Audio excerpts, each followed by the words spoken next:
Hello बच्चों, तो आज हम और 20 क्वेश्चंस करेंगे. Okay, so let's start. Now question number 21. Two positive numbers have their HCF as 12 and their product as 6336. The number of pairs possible for the numbers is. Okay. सो क्या मतलब है इसका? हमारे पास दो पॉजिटिव नंबर्स हैं जिनका HCF 12 है और उनका प्रोडक्ट 6336 है. अब हमें ऐसे पॉसिबल पेयर ऑफ नंबर्स बताने हैं बिकॉज हमारे पास नंबर्स नहीं है. ओके, यहाँ पर आप प्रॉपर्टी भी अप्लाई नहीं कर सकते हैं that LCM into HCF is equal to product of two numbers, क्योंकि आपके पास LCM नहीं है. ओके, तो मैं यहाँ पर लेट करूँगी कि यहाँ पर जो दो नंबर्स हैं वो कौन से नंबर्स होंगे. ओके, सो वो दो नंबर्स कौन से होंगे, मैं लेट करती हूँ. Let two numbers be 12x and 12y. Okay, हम ये नंबर्स क्यों लेट करेंगे? बिकॉज 12 HCF है और वो हर दोनों नंबर्स का फैक्टर होगा. ओके, सो जो भी आपके दो नंबर्स होंगे वो 12 से डिविजिबल होंगे, इसीलिए हम इन दो नंबर्स को क्या लेंगे, 12x एंड 12y. ओके, अब हमें क्वेश्चन में क्या बोला गया है कि इन दो नंबर्स का जो प्रोडक्ट है, okay, 12x 12y that is 6336. अब हम xy निकालेंगे तो ये क्या आएगा, 6336 divided by 12 and one more 12. अब आप इसको कैंसिल आउट करेंगे तो ये 12 5 60, then 12 to 24, then it's 8. Okay, then it's 12 times 4 48 and 4. Okay, so ये हमें क्या शो कर रहा है कि उन दो नंबर्स का जो प्रोडक्ट है वो 44 है. अब उन दो नंबर्स का जो प्रोडक्ट है वो 44 है, तो ऐसे कौन से नंबर्स हो सकते हैं जिनका प्रोडक्ट 44 होगा? तो हम वहाँ से अपने पॉसिबल पेयर्स निकाल सकते हैं. ओके, सपोज़ अगर मैं 1 into 44 करूँ तो भी मुझे 44 मिलेगा. अगर मैं 2 times 22 करूँ तो मुझे 44 मिलेगा. अगर मैं 4 times 11 करूँ तो मुझे 44 मिलेगा. और अगर मैं 11 times 4 करूँ तो भी मुझे 44 मिलेगा. Okay, so we can also take in either ways, like 11 times 4. Okay, so now what could be the answer? See, we have 1 times 44.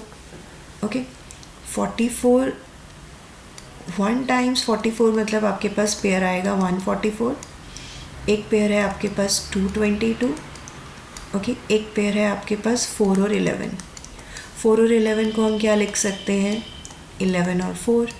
इसको हम क्या लिख सकते हैं, 22 and 2, बिकॉज अगर x 2 है तो y 22 हो सकता है और अगर y 2 है तो x 22 हो सकता है. और हम इसको क्या लिख सकते हैं, 44 1. ओके, अब हमारे पास ये 6 पेयर्स बन रहे हैं, लेकिन हमारा आंसर 6 पेयर्स नहीं है, हमारा आंसर है सिर्फ 4 पेयर्स, बिकॉज हमारे पास सिर्फ ये वाले जो पेयर्स हैं ये प्राइम नंबर्स हैं. ओके, तो आपको सिर्फ वो नंबर्स लेने हैं जो प्राइम नंबर्स होंगे, क्योंकि एक कॉमन नंबर तो हमारे पास ऑलरेडी है 12. ओके, तो x और y दोनों प्राइम नंबर्स होंगे, तो 222 वाला फैक्टर्स हम कंसीडर नहीं करेंगे, तो हमारा आंसर होगा 4. तो पॉसिबल पेयर्स कितने हैं, 4. Okay, next question. The radius of the largest right circular cone that can be cut out from a cube of h 4.2 centimeter. See, suppose मेरे पास ये एक क्यूब है.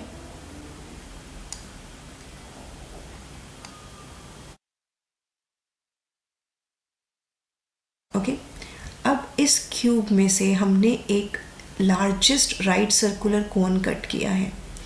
ओके, और वो लाइक ऐसे कट किया जाता है. ये जो लार्जेस्ट कोन कट किया जाता है ये एक्चुअली में इस एज का, जो ये हमारी एज है, यही इसका बेस का डायामीटर होता है, तभी हम मैक्सिमम कट कर सकते हैं. ओके, तो अगर मेरे पास ये एज 4.2 सेंटीमीटर है तो इट मीन्स मेरे पास डायामीटर भी क्या है, 4.2. तो रेडियस कितनी आएगी डिवाइडेड बाय 2, 2.1 सेंटीमीटर. ओके। और अगर आपको इसका कोई वॉल्यूम निकालने को बोला जाए तो आप ये आर यूज़ करके निकाल सकते हैं। So our answer is A. Okay, now next question. In the figure, quadrilateral ABCD is circumscribing a circle with center O and AD perpendicular to AB. If radius of incircle is 10 centimeter, then the value of x is. Okay, तो हमें ये x का value find out करना है। सी, आपके पास ये जो C R और सी क्यू है, ये टेंजेंट्स इक्वल होंगे। Tangent from point C are equals to CQ tangent from point C। Okay, तो अगर CR 27 है तो CQ भी क्या होगा? 27। ओके, और CQ ये पूरा जो है आपके पास ये 38 है। ओके, ये पूरा यहाँ से यहाँ तक 38 है। अब तो ये वाला पोर्शन कितना होगा? ओके, यहाँ पे मैं अगर इसको लेबल कर देती हूँ सपोज m। ओके, तो मेरे पास एम क्यू कितना होगा?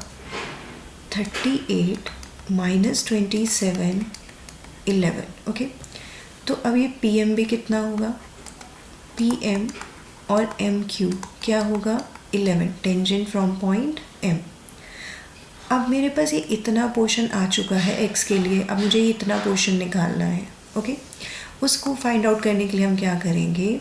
सी, अगर मैं यहाँ से इस OP को ज्वाइन कर दूँ तो ये यहाँ पे परपेंडिकुलर बनाएगा और ये यहाँ पर भी परपेंडिकुलर बनाएगा, because OP perpendicular to AM and OS perpendicular to AD, radius from the point of contact.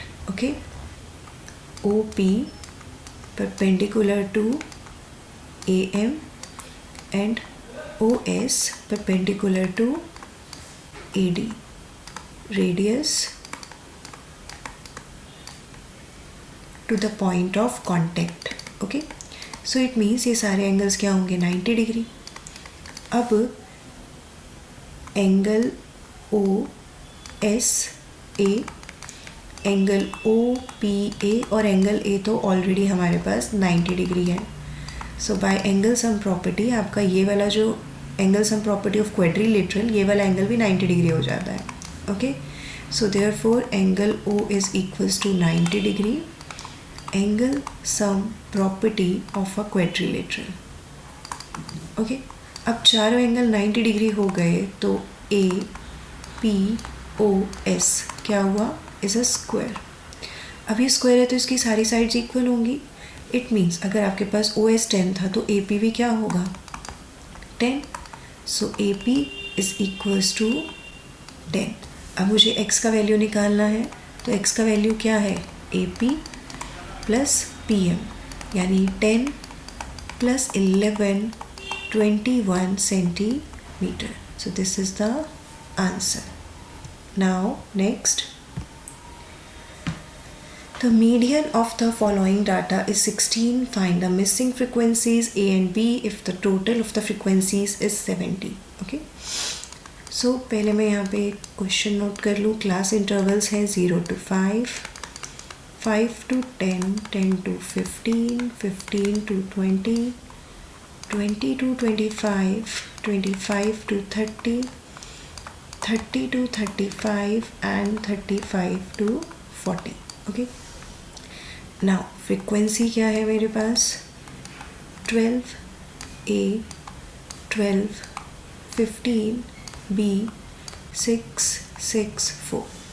तो मीडियन निकालने के लिए आप लोगों को पता होगा कि सबसे पहले हमें क्या निकालना होता है? CF। ओके, तो हम सबसे पहले कम्युलेटिव फ्रिक्वेंसी निकालेंगे यहाँ पे CF 12, देन 12 प्लस A, आपको ये ऐड करते जाना है, then 24 plus A, then 39 plus A, then 39 plus A plus B, 45 plus A plus B, 51 plus A plus B and it's 55 plus A plus B। आपको frequencies का total क्या दे रखा है? 55 plus A plus B 70। तो a plus b का total क्या आएगा 70 minus 55. So a plus b is equals to 15. Okay, अब अगर मैं यहाँ पे मीडियन का फॉर्मूला लिखूँ तो मीडियन का फॉर्मूला क्या होता है,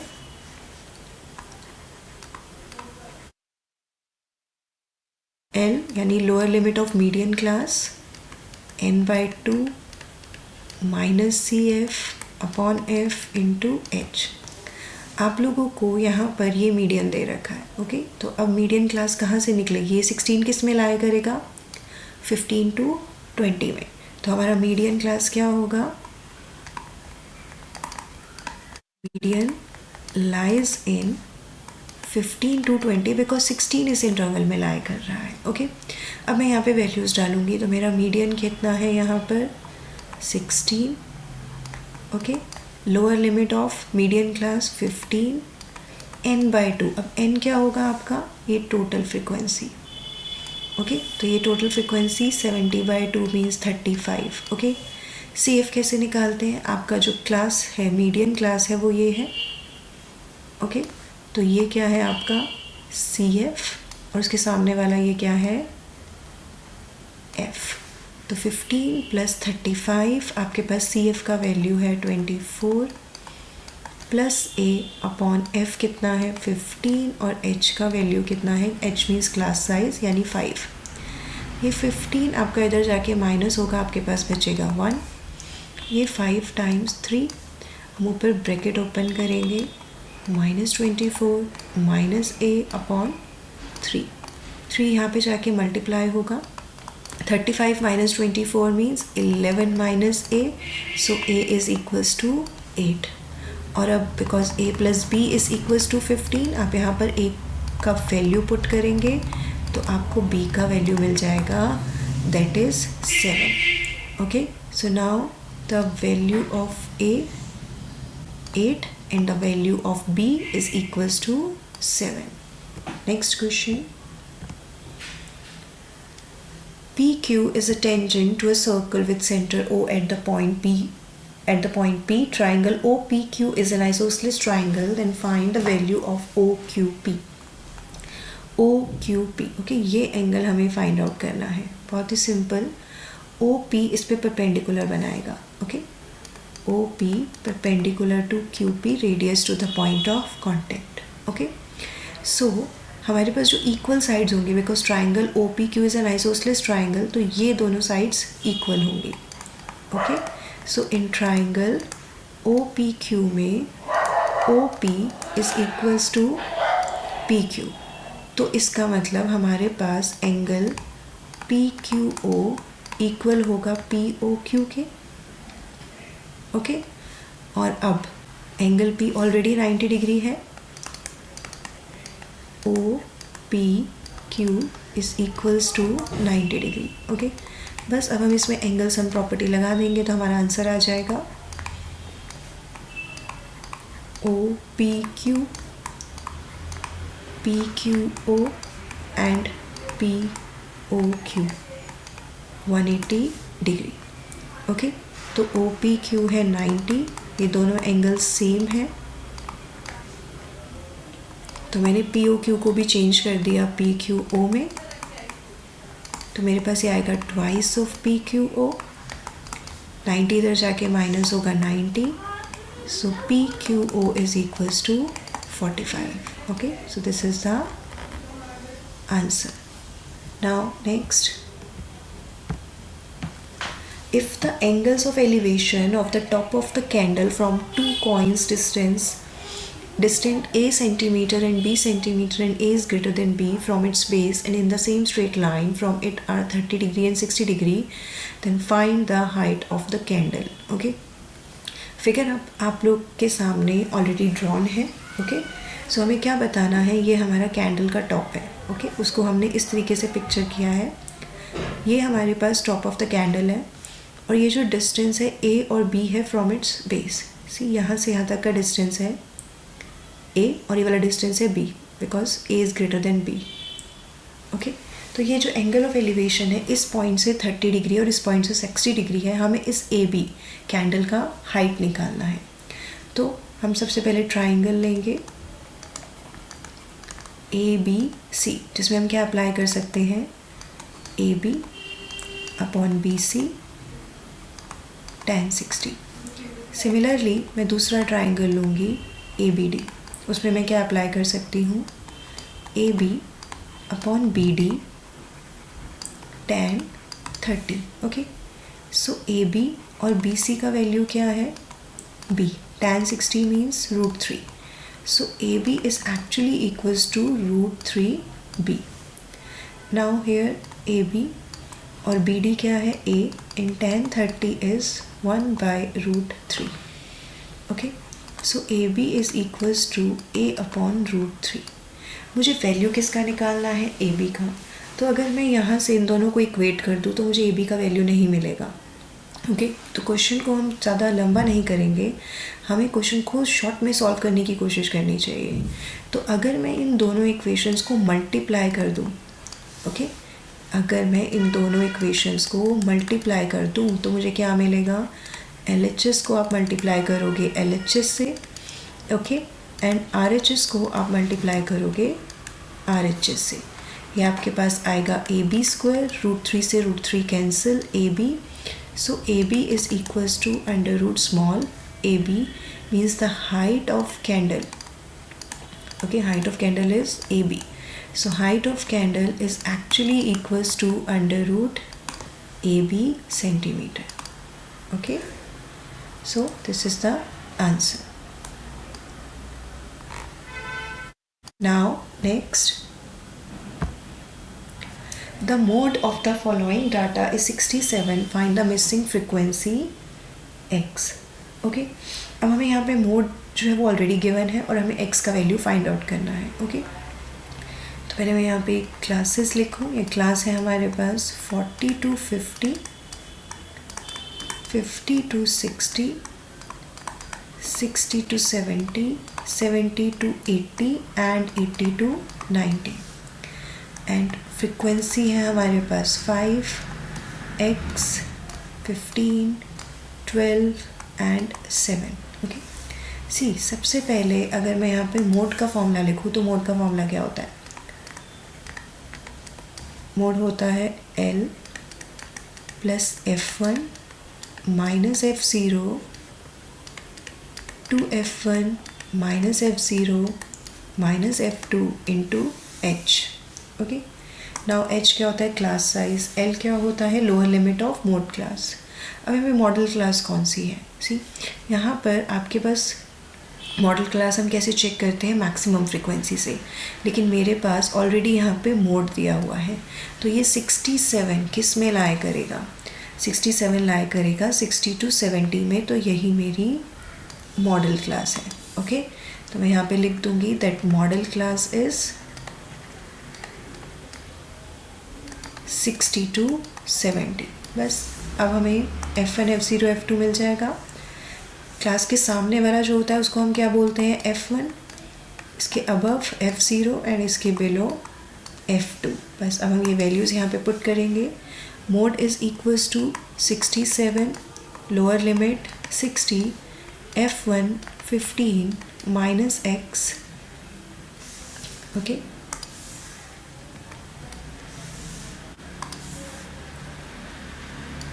2 times F1 minus F0 minus F2 और क्लास साइज़ कितना है यहाँ पर 10। अब 67 minus 60, 15 minus x, 15 times 2 30 and 30 minus 12 18 minus x into 10। 67 minus 60 7, तो ये 7 और ये इधर जाके मल्टीप्लाई हो जाएगा और यहाँ पे हमारे पास 10 है। और अब हम इसको सॉल्व करेंगे। ये आएगा 126 minus 7x 150 minus 10x। Okay, 10x इधर जाके प्लस हो जाएगा और 126 इधर जाके माइनस हो जाएगा। ओके, सो नाउ हमारे पास क्या बचेगा 3x एंड 24। तो x का वैल्यू क्या आया 8। तो ये है हमारा missing value. Now question number next, The length of the minute hand of a clock is 5 centimeter. Find the area swept by the minute hand during the time period 4:05 AM to 4:40 AM. Okay, आपके पास suppose ये time है 4 और ये यहाँ पे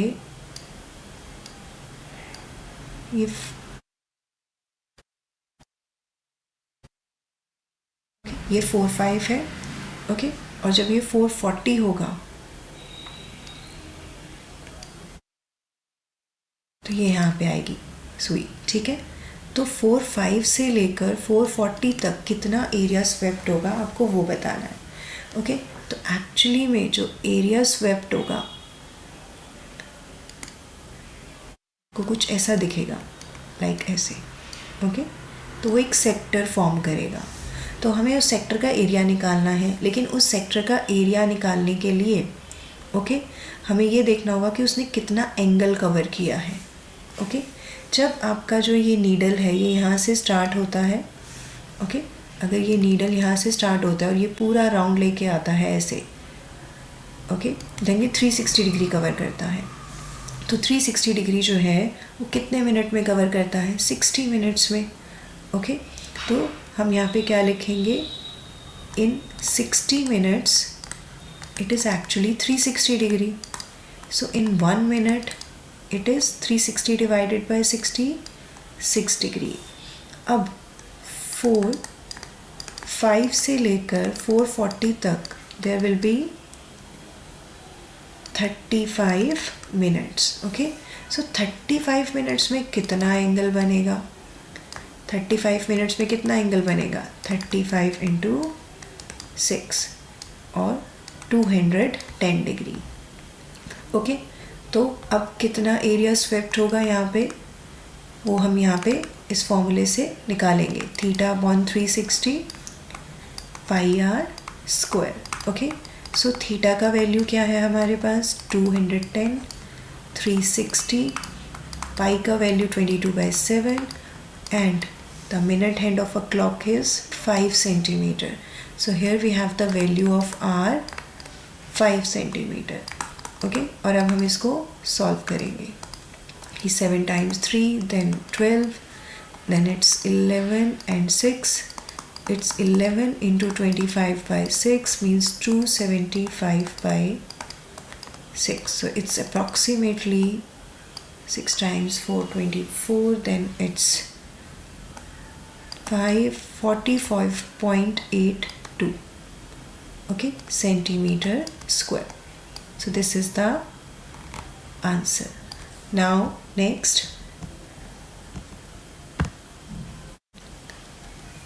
so we have a triangle ABC.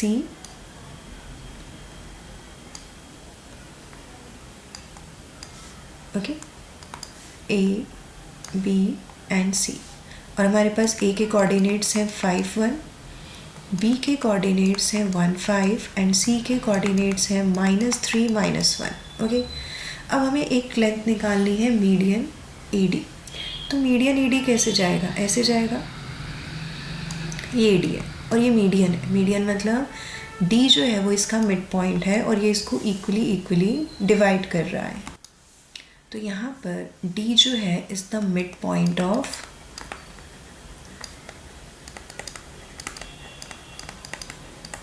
D is the midpoint of BC. Okay, तो अगर हमें कोऑर्डिनेट्स निकालने हैं D के तो हम मिड पॉइंट फॉर्मूला अप्लाई करेंगे और D के कोऑर्डिनेट्स निकालेंगे. D के कोऑर्डिनेट्स क्या होंगे? x1 + x2/2 means 1 -3/2. आपको B के कोऑर्डिनेट और C के कोऑर्डिनेट्स लेने हैं. 1 -3/2 एंड 5 -1/2. तो -2/2 -1 एंड 4/2 2. ये हमारे पास D के कोऑर्डिनेट्स आ गए. अब AD का लेंथ निकालने के लिए हम डिस्टेंस फॉर्मूला लगाएंगे, यानी x2 - x1 whole square y2 - y1 whole square. तो A के कोऑर्डिनेट्स क्या है मेरे पास? 5 1 और D के कोऑर्डिनेट्स क्या है मेरे पास? -1 2. तब हमें फॉर्मूला अप्लाई करेंगे. x2 - x1 का whole square minus minus plus हो जाएगा एंड y2 - y1 का होल स्क्वायर. ओके, सो 5 + 1 6, 6 का होल स्क्वायर 36 और यहाँ पे 1, सो √37। ये है हमारे पास length of median AD. Okay, now next. So our next question is area of a sector of central angle 200 degree of a circle is 770 centimeter square. Find the length of corresponding arc of this sector. Okay, तो हमारे पास ये circle है. Okay, और यहाँ पे अगर मैं ये सेक्टर बनाऊँ तो ये सेंट्रल एंगल है, दैट इज़ 200 डिग्री. ओके, और इसका जो एरिया है दैट इज़ 770 सेंटीमीटर स्क्वायर. मुझे ये जो कॉरेस्पॉन्डिंग आर्क है इसका लेंथ फाइंड आउट करना है. ओके, तो मेरे पास थीटा क्या है 200 डिग्री. मेरे पास एरिया ऑफ अ सेक्टर है 770.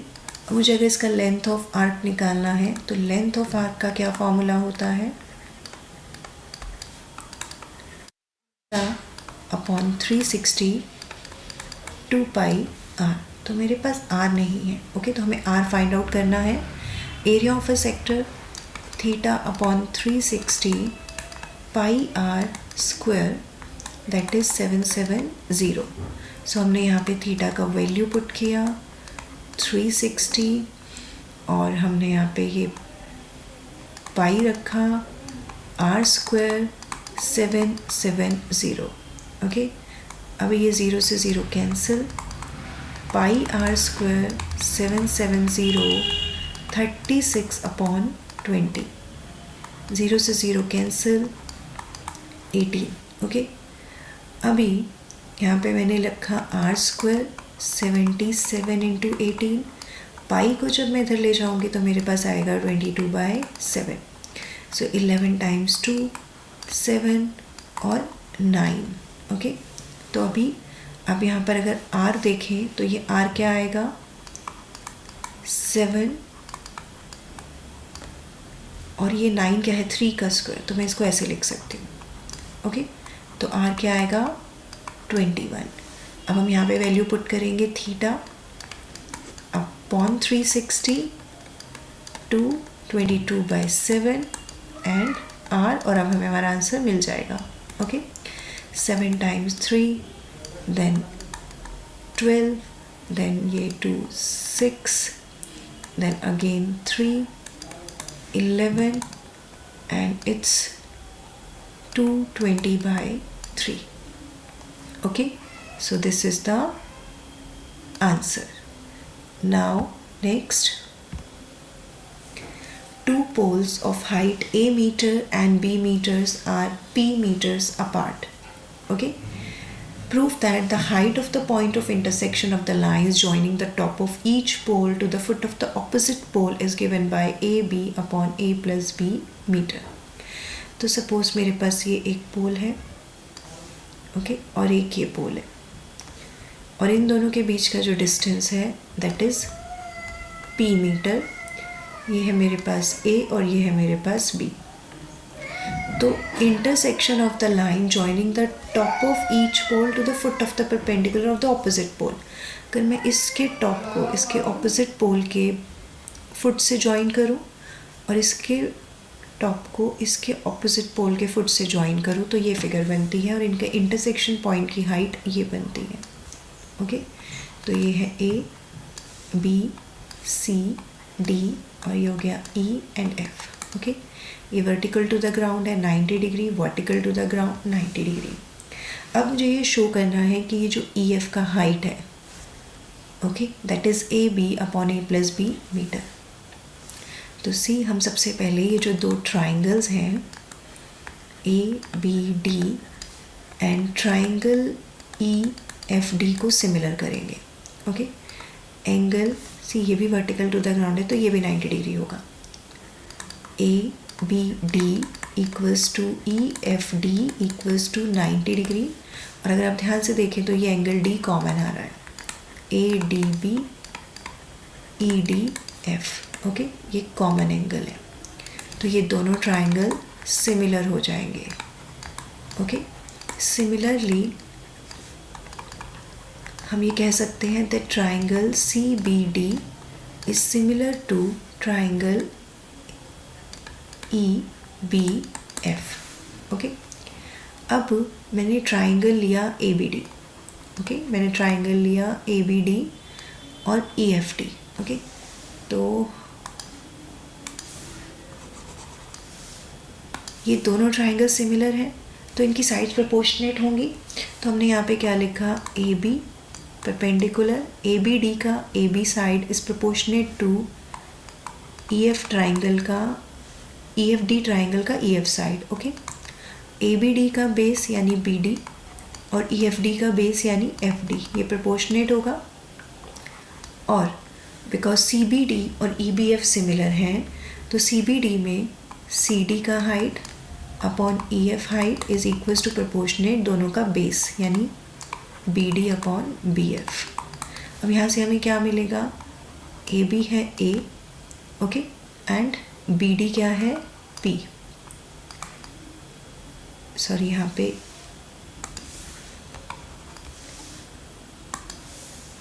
यहाँ पे EF आएगा और BD क्या है P. ओके, और FD क्या है हमारे पास, FD हम एक काम करते हैं, हम इसको थोड़ा सा इजी बनाते हैं. ओके, इजी कैसे बनाएंगे, मैं ये BF को ले लेती हूँ X और इसको ले लेती हूँ Y. ओके, तो अब ये हमारे लिए थोड़ा सा इजी हो जाएगा. कैसे इजी हो जाएगा, देखो अभी. और इसको मैं ले लेती हूँ H. ओके,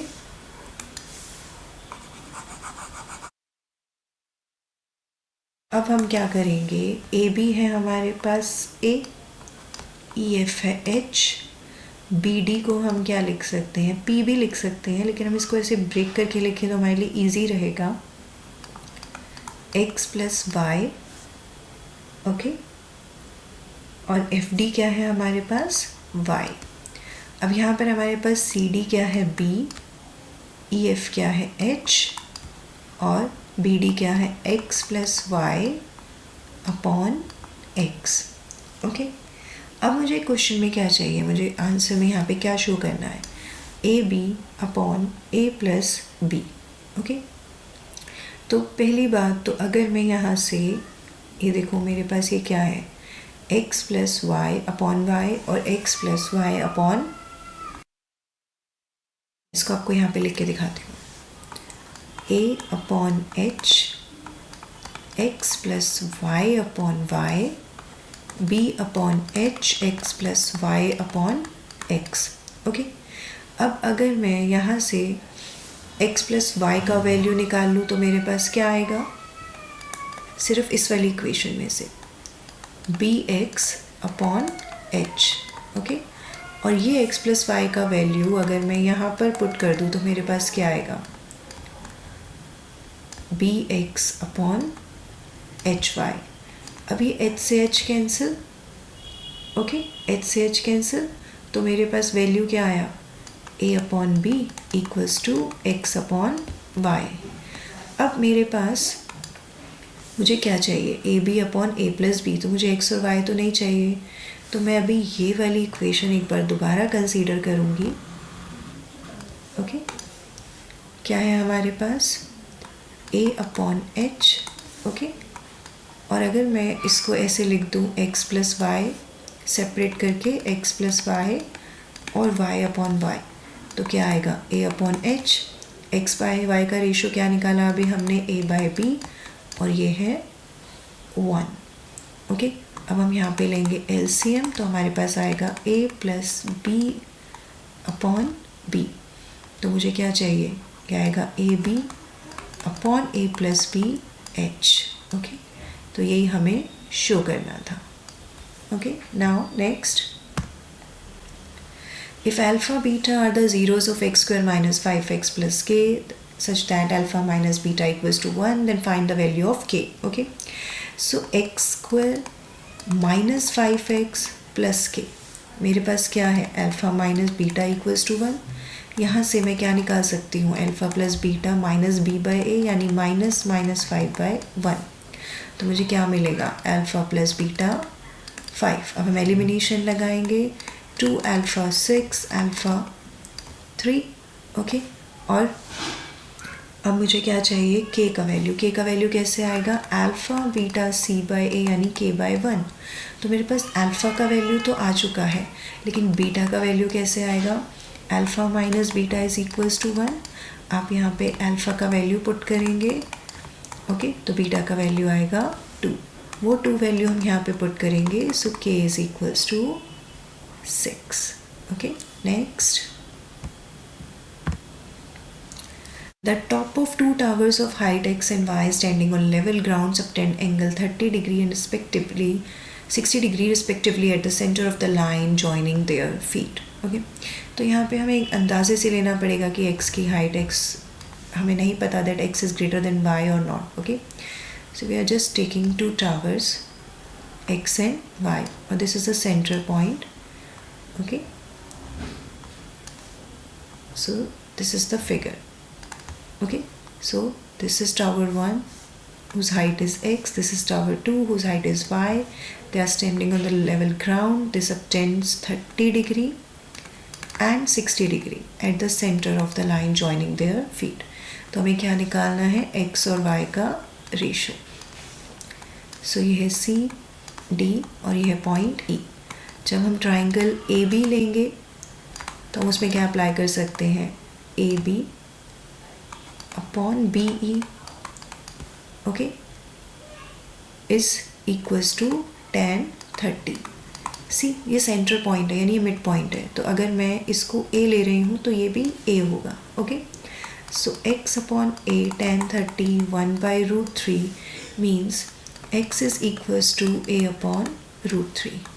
अब मैं ट्राइंगल लूँगी CDE, यानी CD upon DE tan 60। CD है y, DE A, tan 60 √3। So y is equals to √3 by A। हमें रेशो निकालनी है x अपॉन y, तो हम यहाँ पे वैल्यूज़ पुट करेंगे। x और y का वैल्यू क्या आएगा, x अपॉन y, इट्स यहाँ पे डिवाइड हो जाएगा, इट्स √3a। a से a cancel, 1/3। So the ratio is 1:3। Next question. A window of a house is h meter above the ground. Okay. So यहाँ पर हमारे पास एक विंडो है जो कि h metre above the ground है। From the window, the angle of elevation and depression of the top and bottom of another house situated on the opposite side of the lane are found to be alpha and beta. Prove that the height of the house is h1 plus tan alpha into cot beta meter. तो हमारे पास एक window है, okay, हमारे पास ये window है जो कि h metre above the ground है, तो ये h मीटर है। और हमारे पास एक हाउस है,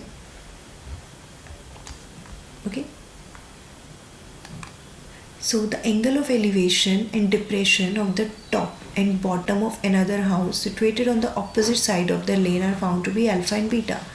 मतलब यहाँ से जो टॉप के साथ एंगल बन रहा है, एंगल ऑफ एलिवेशन, वो है अल्फ़ा, और यहाँ से जो डिप्रेशन बन रहा है बॉटम में, वो है बीटा, ओके। डिप्रेशन है तो ये एंगल भी बीटा होगा, ओके। तो अब हमें ये बताना है कि जो इस हाउस की जो हाइट है, ओके, ये जो हाइट है that is 1 plus tan alpha cot beta, okay. ये है ABCD। अब अगर ये पार्ट h है तो ये भी h होगा, और इसको हम x लेट कर लेते हैं, ओके। अब हम यहाँ पे दो ट्राइंगल्स लेंगे, सपोज ये है E। In triangle ACE, okay, CE upon AE is equals to tan alpha. अब हम यहाँ पे अगर इसको y ले लें तो ये भी क्या होगा, y। तो मेरे पास क्या आएगा, x upon y tan alpha. अब मैं यहाँ पर ट्राइंगल लूँगी DEA, means DE upon AE tan beta. अब DE का वैल्यू क्या है h, AE का वैल्यू क्या है y, और ये क्या है tan बीटा। ओके, मुझे क्या चाहिए हाइट ऑफ हाउस। ओके, तो जो हाउस का हाइट है वो क्या है CD, और CD क्या है x प्लस h। अब अगर मैं यहाँ से x का वैल्यू निकालूं तो मेरे पास क्या आएगा y tan अल्फ़ा। ओके, और h का वैल्यू यहाँ से निकालूं तो क्या आएगा y tan beta. Okay, but हमें हमारा आंसर h की फॉर्म में ही चाहिए, तो हम h को चेंज नहीं करेंगे, हम सिर्फ यहाँ पे x का वैल्यू पुट करेंगे y tan alpha plus h, और यहाँ से y की वैल्यू निकालेंगे, तो यहाँ से y की वैल्यू होगी h अपॉन tan बीटा, वो यहाँ पे हम पुट कर देंगे। और अब मैं यहाँ से h कॉमन ले लूँ तो tan alpha 1/tan beta means cot beta plus 1। Okay, so this is the answer. Next, ABCD is a trapezium with AB parallel to DC. AB 18, DC 32, and the distance between AB and DC is 14. If arcs of equal radii 7 cm with centers A, B, C and D are drawn, find the area of the remaining region of the trapezium excluding the circular arc. मतलब आपके पास ये एक trapezium है,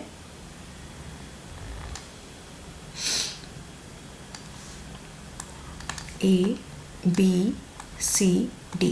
okay, AB is parallel to DC।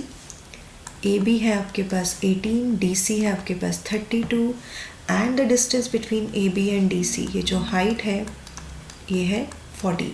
Okay, if arc of equal radii 7 centimetre with centres A, B, C, D are drawn, मतलब यहाँ से एक arc आएगी और ये इसके सेंटर्स हैं A, B, C, D। Okay, और ये कितना लेंथ है हर जगह से इसका 7, यहाँ से भी 7, इधर से भी 7 और इधर से भी 7। Find the area of the remaining region, इसका मतलब ट्रेपीजियम के एरिया में से अगर मैं ये 4 सेक्टर्स का एरिया माइनस कर दूँ तो मेरे पास रिमेनिंग एरिया आएगा। तो हम इस वाले पॉइंट को ले लेते हैं θ1, ये वाला जो एंगल होगा ये होगा θ2, दैट इज θ3, और ये होगा θ4। सबसे पहले तो ट्रेपीजियम का एरिया। ओके, सो ट्रेपीजियम का एरिया क्या होता है, एरिया ऑफ ट्रेपीजियम होता है half into sum of parallel sides into height. तो यहाँ पे पैरेलल साइड्स कौन सी है AB प्लस DC, जिसका हम सम लेंगे, और हाइट क्या है हमारे पास, सपोज ये वाली हाइट है AE, तो हम इसको इससे मल्टीप्लाई कर देंगे। अब AB क्या है मेरे पास 18, CD क्या है 32 और AE कितना है 40, तो ये आएगा 7 और ये आएगा 50 इंटू 7 350। ओके, तो ये मेरे पास ट्रेपीजियम का एरिया आ गया। अब इन सेक्टर्स का एरिया कैसे निकलेगा, फर्स्ट सेक्टर का area θ1 upon 360 pi r square. Okay, सबका रेडियस सेम है यहाँ पे, दैट इज 7, रेडियस क्या है यहाँ पर 7। सो फिर second sector θ2 upon 360 pi r square, then θ3 upon 360 pi r square, and then θ4 upon 360 pi r square. But हमारे पास एक भी थीटा का वैल्यू नहीं है, तो अगर मैं यहाँ से पाई आर स्क्वायर अपॉन 360 कॉमन ले लूँ तो अंदर क्या बचेगा, θ1, θ2, θ3 एंड θ4। और बिकॉज इन चारों एंगल्स का टोटल क्या होगा 360 डिग्री, क्योंकि क्वाड्रिलेटरल के चारों एंगल्स का टोटल क्या होता है 360 डिग्री, तो ये कैंसिल हो जाएगा, आपके पास क्या बचेगा pi r square. So it means remaining area निकालने के लिए आपको क्या करना है 350 में से पाई आर स्क्वायर माइनस कर देना है, तो मेरे पास क्या बचेगा 350 minus 154 means 196 centimetre square. Okay, तो ये आंसर है। Next. So now the next question is two cones with the same base diameter 16 centimeter and height 15 centimeter are joined together along their bases. Find the surface area of the shape so formed. Okay, so हमारे पास दो कौन है। Okay, और दोनों को कैसे join किया गया है, उनके बेस से, लाइक ऐसे। और अब ये जो शेप आई है इसका हमें कर्व सरफेस एरिया निकालना है।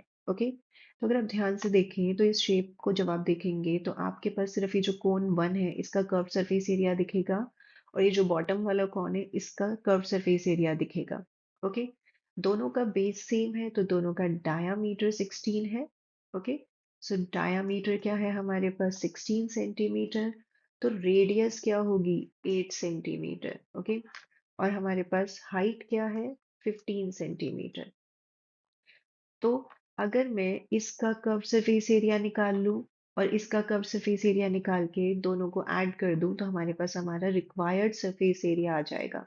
ओके, तो यहाँ पर रिक्वायर्ड सरफेस एरिया क्या होगा, कोन का कर्व सरफेस एरिया क्या होता है पाई आर एल, तो अगर मैं उसका डबल कर दूं तो मुझे टॉप और बॉटम दोनों का कर्व सरफेस एरिया मिल जाएगा। Okay, so we have the value of pi r, but हमारे पास एल का वैल्यू नहीं है। वो वैल्यू हम फाइंड आउट करेंगे कैसे, because we know that L square is equals to r square plus h square. Okay, so L square, r means 8 square, h means 15 square.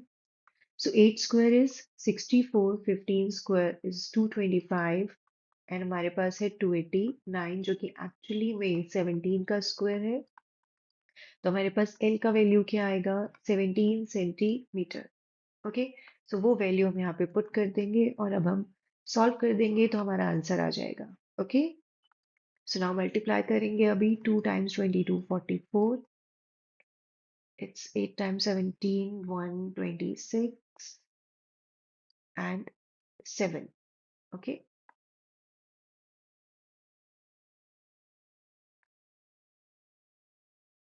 it's 136. Just let me rub this.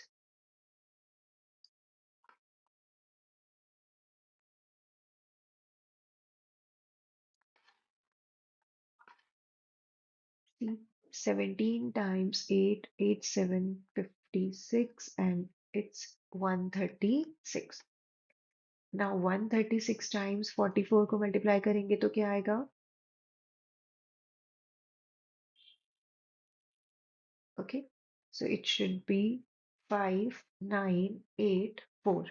अब हम इसको 7 से divide करेंगे, so 8 times 7 56, 4 carry होगा, then it's 42, then 64 बचेगा हमारे पास, then again it's it should be 5,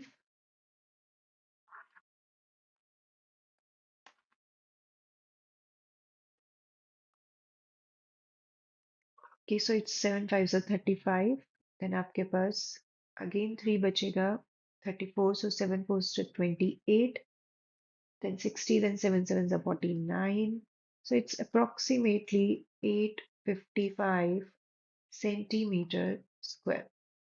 Okay, so this is the answer.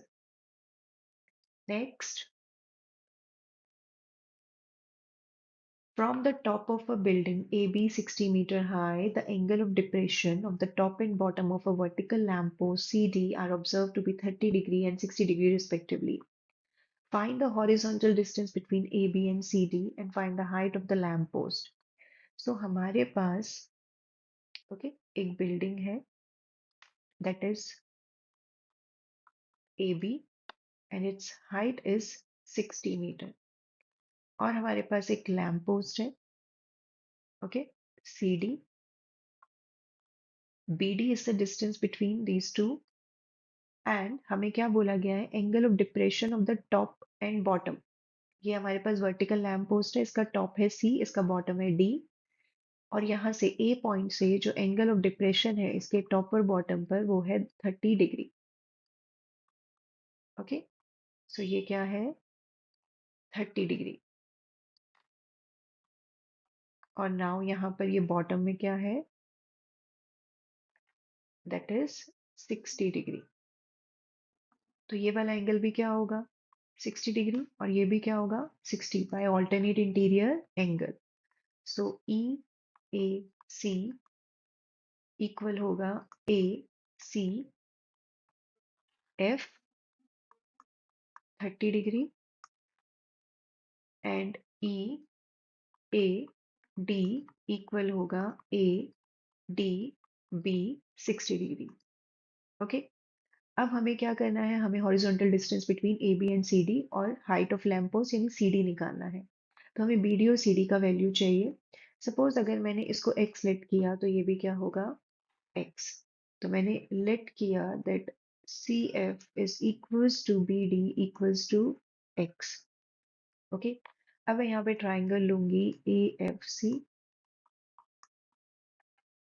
तो A F upon C F is equals to tan 60। Okay, और दूसरा ट्राइंगल लूंगी मैं ए बी डी। ओके, यहाँ पे मुझे क्या मिलेगा, A B upon B D is equals to tan 60। Okay, it has to be 30 degree.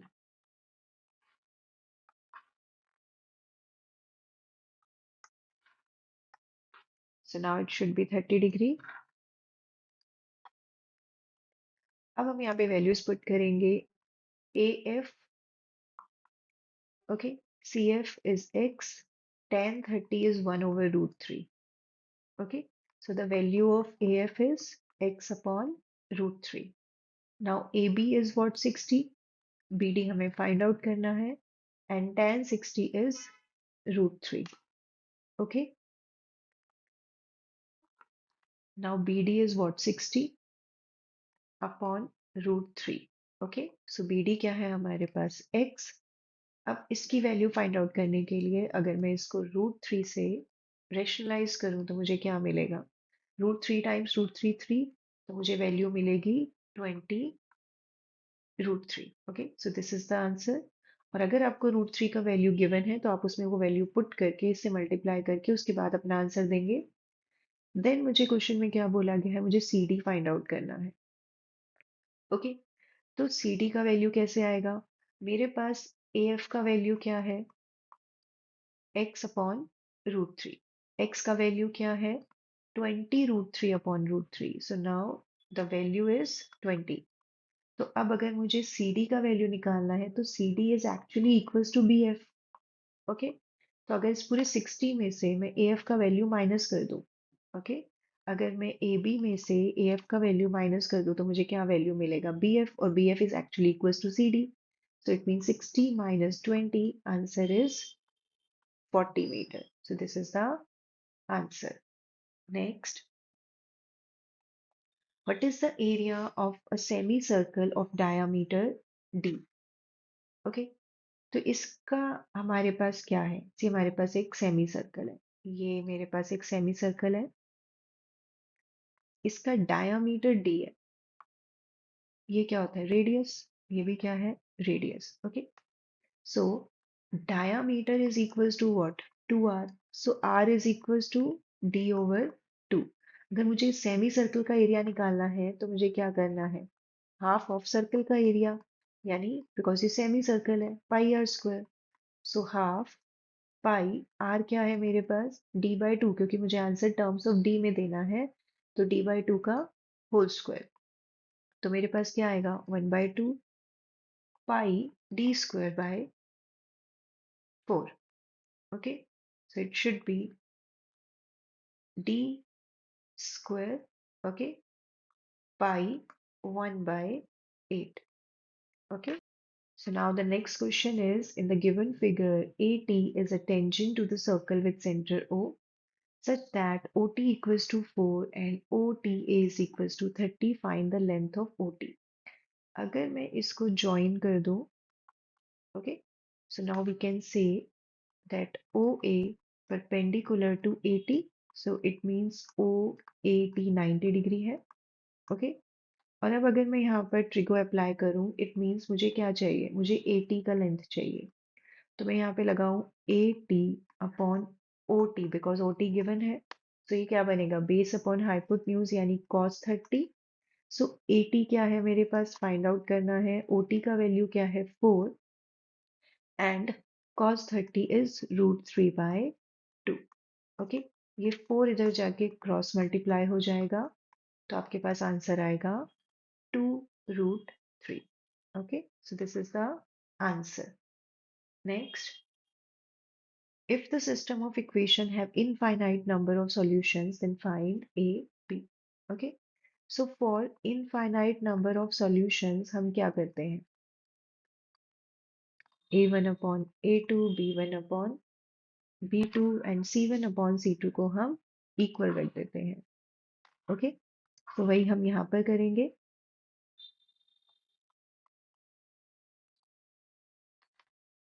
A1 upon A2, B1 upon B2 and C1 upon C2। तो यहाँ पे A1 का वैल्यू क्या है, कोफिशिएंट ऑफ x यानी 2। A2 का value second equation में coefficient of x यानी 2a। B1 मतलब 3, B2 मतलब a plus b and C1 मतलब 7 एंड C2 मतलब 28। ओके, अब हमें वन बाय वन इसको इक्वल रखना है। तो हम क्या कर सकते हैं, हम पहले इन दोनों इक्वेशंस को इक्वल रख सकते हैं, क्योंकि आप अगर इन दोनों को इक्वल रखेंगे, मीन्स अगर इन दोनों को इक्वल रखेंगे तो आपको सॉल्व नहीं कर पाओगे, और इससे हम डायरेक्ट सॉल्व कर पा रहे हैं। ओके, तो हम यहाँ पे इक्वल रखते हैं 2/2a इक्वल्स टू 7/28। और अब हम इन दोनों को इक्वल रख सकते हैं, 3/a प्लस b 7/28। ओके, इसको अगर हम सॉल्व करेंगे तो ये आएगा 2 × 28, 7 × 2a। इस 7 को अगर मैंने इससे कट किया तो ये आएगा 4, 8/2। ओके, सो a का वैल्यू क्या आएगा, 4। अब हम यहाँ पे क्रॉस मल्टीप्लाई करें, उससे पहले अगर मैं इसको कट कर दूं तो ये 1/4 आएगा, इधर जाके 12 और ये a प्लस बी। अब आप सिंपली यहाँ पे a का वैल्यू पुट कर दें, तो आपके पास b का वैल्यू आएगा 8। Okay, so this is the answer. So बच्चों, आज हमारे 20 क्वेश्चंस और हो गए हैं, तो 40 तक हमने कर लिया है। नेक्स्ट वीडियो में हम 20 क्वेश्चंस और करेंगे। ओके, तो अगर आपको ये वीडियो अच्छी लग रही है, इसके क्वेश्चन से अच्छे लग रहे हैं, तो प्लीज़ अपने फ्रेंड्स के साथ शेयर करें ताकि उनको भी हेल्प मिले। Okay, so thank you.